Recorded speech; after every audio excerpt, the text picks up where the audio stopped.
নমস্কার, দ্য রিপোর্টে স্বাগত। গরমকাল এলেই পানিহাটির পূর্ব অংশে দেখা যায় জলাভাব। সেটা নতুন কোনো ঘটনা নয়, কারণ সেই জলের অভাব পূর্ণ করত পৌরসভার টিউবওয়েল, বিভিন্ন বাড়ির কুয়ো, পুকুর ইত্যাদি।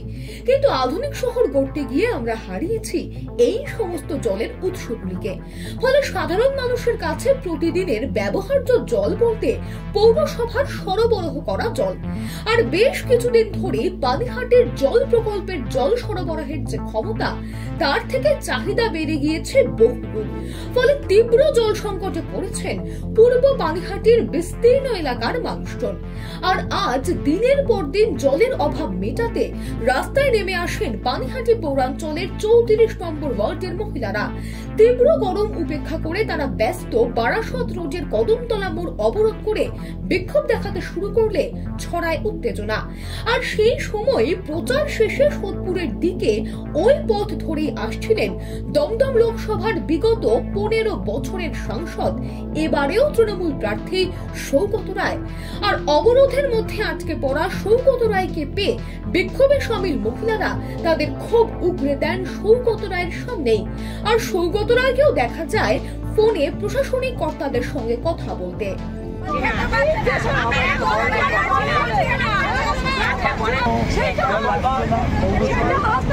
আমরা জানিয়েছি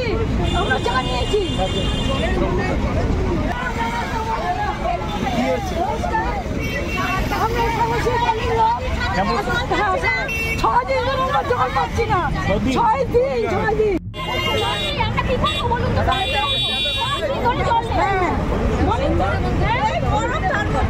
আপনারা ছেড়ে দিন, হয়ে যাবে। ওদের তো রিলিফ দেওয়া দরকার, ট্যাঙ্কার পাঠা। হ্যাঁ হ্যাঁ, তুই যা, আমি স্পটে আছি। রাস্তা তীর্থঙ্করকে ধরো। কত নম্বর ওয়ার্ড? 34 নম্বর ওয়ার্ডে মহিলারা মহিলারা রাস্তা অবরোধ করেছে। পরে অবরোধ উঠে গেলে সৌগত রায়কে জানালেন শুনব।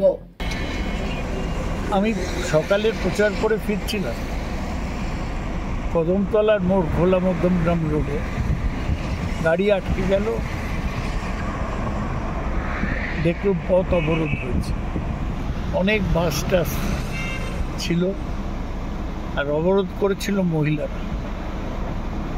আমি তখন তাদের সাথে গিয়ে কথা বলি। ওরা বললেন 6 দিন ওদের শ্যামশ্রী পল্লীতে 34 নম্বর ওয়ার্ড পানিহাটি জল আসছে। আমি তখন পৌরসভার সাথে কথা বলি। তীর্থঙ্কর ঘোষ বললেন যে 12টা থেকে জল আসার কথা। তারপর আমি কেএমডি এর সাথেও কথা বলি। আমাদের সব কাউন্সিলররা এলেন, সোমনাথ দে,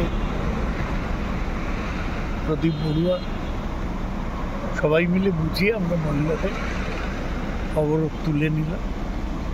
আজ বিকেলে ওই এলাকায় আমার প্রচার আছে। পুলিশ ছিল, কিন্তু পুলিশকে আমি বলেছি কিছু না করতে। আমাদের রাজত্বে পুলিশ মহিলাদের উপর লাঠি চালায়। জল এসে গেলে আমি নিশ্চিত আশা করছি জল আসবে, জলের গাড়িও আসবে। গত 15 বছর ধরে তিনি এই অঞ্চলের সাংসদ। আর পানিহাটির পূর্ব অংশের জলের সমস্যার কথা মিডিয়ার দৌলতে আজ সারা রাজ্য তো বটেই, হয়তো সারা দেশও জানে। পৌরসভার পক্ষ থেকে জানানো হয়েছে এই সমস্যা মেটাবার জন্য দ্রুততার সঙ্গে কাজ চলছে। তবে আজকের এই ঘটনা আসন্ন নির্বাচনে কোনো প্রভাব ফেলে কিনা সেটা যেমন দেখবার, আবার শাসক দলের হস্তক্ষেপে রাতারাতি সমস্যার সমাধান হয়ে যায় কিনা সেই দিকেও নজর রাখতে হবে বইকি।